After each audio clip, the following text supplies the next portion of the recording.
नमस्ते दोस्तों। इंटरनेट आज हमारी जिंदगी का हिस्सा बन चुका है, जिसके बिना एक पल भी रहना मुश्किल है। लेकिन क्या आपने कभी सोचा है कि इंटरनेट की शुरुआत कब और कैसे हुई? आज के इस वीडियो में हम जानेंगे इंटरनेट की असली कहानी। चलिए शुरू करते हैं। आज हम जिस इंटरनेट के बिना अपना दिन अधूरा सा मानते हैं, उसका जन्म किसी एक दिन या एक व्यक्ति से नहीं हुआ। यह एक लंबी यात्रा की कहानी है, जिसमें डर भी था, जिज्ञासा भी थी और भविष्य को जोड़ने का सपना भी। यह कहानी उस समय से शुरू होती है जब दुनिया में कंप्यूटर तो थे, लेकिन वे एक दूसरे से बात नहीं कर पाते थे। 60 के दशक में दुनिया दो बड़े खेमों में बंटी हुई थी। अमेरिका और सोवियत संघ के बीच तनाव अपने चरम पर था। अमेरिका को यह डर सताने लगा कि अगर युद्ध के समय उनका एक केंद्रीय संचार केंद्र नष्ट हो गया तो पूरा सिस्टम ठप पड़ जाएगा। इसी चिंता से एक ऐसा विचार जन्मा जिसमें जानकारी को कई रास्तों से भेजा जा सके, ताकि एक रास्ता बंद हो जाए तो दूसरा खुला रहे।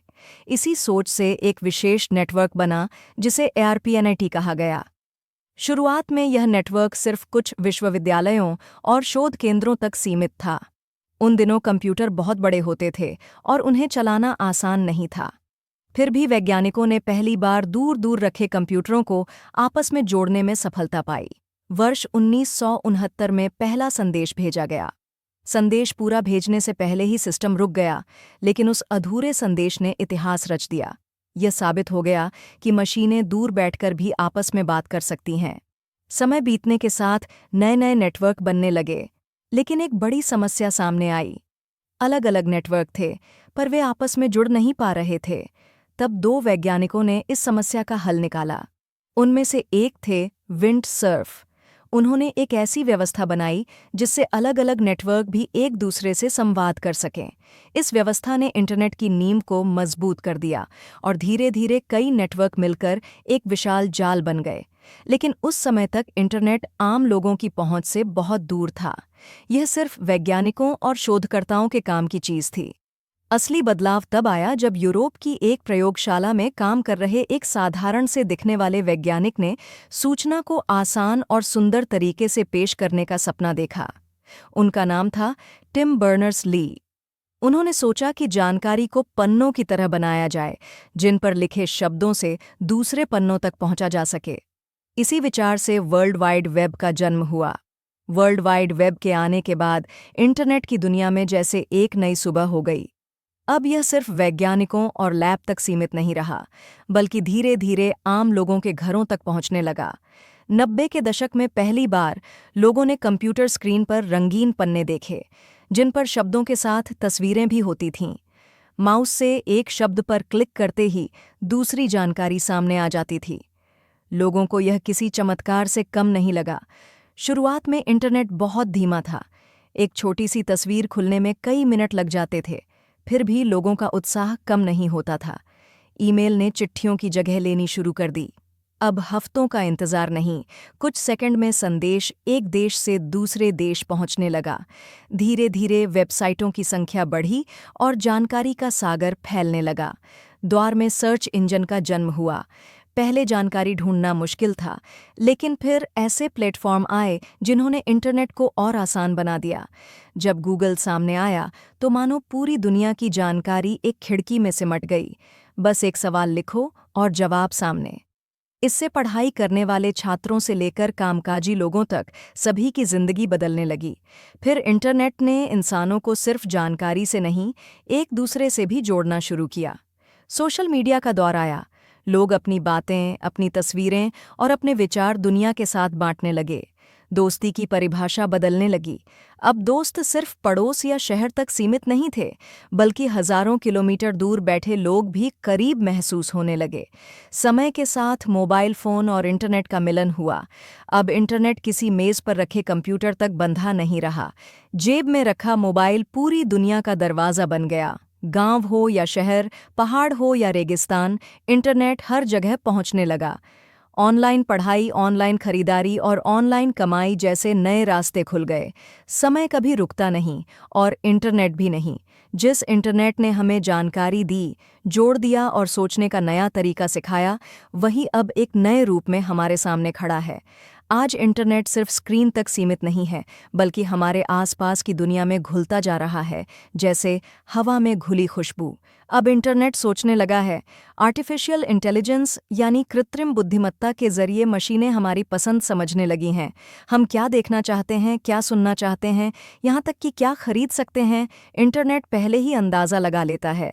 पढ़ाई करने वाला छात्र हो या कोई नया काम शुरू करने वाला इंसान, इंटरनेट अब सिर्फ जानकारी नहीं देता, बल्कि रास्ता भी दिखाता है। धीरे धीरे एक ऐसी दुनिया बन रही है जहां असली और नकली की सीमा धुंधली हो रही है। लोग वर्चुअल दुनिया में मीटिंग कर रहे हैं, खेल रहे हैं और घूम भी रहे हैं। कहा जा रहा है कि आने वाले समय में हम सिर्फ वीडियो कॉल नहीं करेंगे, बल्कि सामने वाले को 3 डायमेंशनल रूप में महसूस भी कर पाएंगे। शायद आने वाली पीढ़ी के लिए यह सब उतना ही सामान्य होगा जितना आज हमारे लिए मोबाइल फ़ोन है। इंटरनेट अब चीज़ों से भी बात कर रहा है। घर के बल्ब, पंखे, टीवी, यहाँ तक कि गाड़ियाँ भी इंटरनेट से जुड़ रही हैं। लेकिन इस चमकती तस्वीर के साथ कुछ सवाल भी खड़े होते हैं। क्या हमारी निजता सुरक्षित रहेगी? क्या इंसान मशीनों पर ज़रूरत से ज़्यादा निर्भर हो जाएगा? क्या सच और झूठ में फ़र्क करना और मुश्किल हो जाएगा? इंटरनेट का भविष्य जितना उज्ज्वल है, उतना ही जिम्मेदारी भरा भी है। फिर भी एक बात साफ है, इंटरनेट अब सिर्फ तकनीक नहीं रहा। यह मानव सभ्यता की कहानी का अगला अध्याय बन चुका है। जिस तरह कभी आग की खोज ने इंसान को बदल दिया था, उसी तरह इंटरनेट भी इंसानी सोच और जीवन को नए रूप में ढाल रहा है। अब हम इंटरनेट के फ़ायदे और नुकसान के बारे में बात करेंगे। इंटरनेट जब हमारे जीवन में पूरी तरह उतर आया, तो उसने हमें बहुत कुछ दिया। ऐसा लगा मानो ज्ञान के दरवाजे हमेशा के लिए खुल गए हों। अब किसी सवाल का जवाब पाने के लिए लंबी लाइब्रेरी में भटकना नहीं पड़ता। एक छोटा सा शब्द लिखते ही जानकारी सामने होती है। बच्चे घर बैठे पढ़ने लगे, दूर दराज के गांवों तक पढ़ाई की रोशनी पहुंची। इंटरनेट ने रोजगार के नए रास्ते खोले। किसी ने घर बैठे काम शुरू किया, किसी ने अपनी कला दुनिया को दिखाई। छोटे दुकानदार से लेकर बड़े व्यापारी तक सबको एक नया मंच मिला। पैसे भेजना आसान हो गया, बिल भरना मिनटों का काम बन गया। जो काम कभी घंटों में होता था, अब कुछ सेकंड में हो जाता है। लेकिन हर रोशनी के साथ एक साया भी चलता है। इंटरनेट ने जहां लोगों को जोड़ा, वहीं कई बार उन्हें अकेला भी कर दिया। लोग एक ही कमरे में बैठकर भी अपनी अपनी स्क्रीन में खोए रहते हैं। असली बातचीत कम होने लगी और आभासी दुनिया ज्यादा सजीव लगने लगी। गलत जानकारी भी इंटरनेट के साथ तेजी से फैलती है। सच और झूठ के बीच की रेखा धुंधली हो जाती है। एक अफवाह, एक गलत खबर और देखते ही देखते हजारों लोगों तक पहुंच जाती है।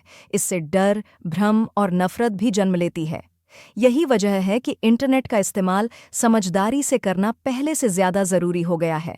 हमारी पसंद, हमारी आदतें, यहाँ तक कि हमारी लोकेशन, सब कुछ कहीं न कहीं दर्ज होता है। अगर सावधानी न बरती जाए, तो यही सुविधा परेशानी बन सकती है। इसलिए इंटरनेट सिखाता है कि आज़ादी के साथ जिम्मेदारी भी निभानी पड़ती है। फिर भी इंटरनेट को सिर्फ दोष देना सही नहीं होगा। यह वही साधन है जिसने महामारी के समय दुनिया को जुड़े रहने में मदद की, जिसने आवाज़ को ताकत दी और सपनों को पंख दिए। फ़र्क सिर्फ इतना है कि हम इसे कैसे इस्तेमाल करते हैं। इंटरनेट एक आईने की तरह है। जैसा हम दिखाते हैं, वैसा ही वह लौट आता है। अगर हम ज्ञान, सहयोग और सच्चाई चुनें, तो यह वरदान बनता है, और अगर लापरवाही करें, तो यही चुनौती बन जाता है। तो दोस्तों, आप सभी को मेरा वीडियो कैसा लगा? अगर आपको अगली वीडियो चाहिए जिसमें हम इंटरनेट और आने वाली पीढ़ी पर इसके असर और एक आम इंसान की ज़िंदगी में होने वाले बदलावों की बात करेंगे, तो नीचे कमेंट में नेक्स्ट पार्ट ज़रूर लिखें।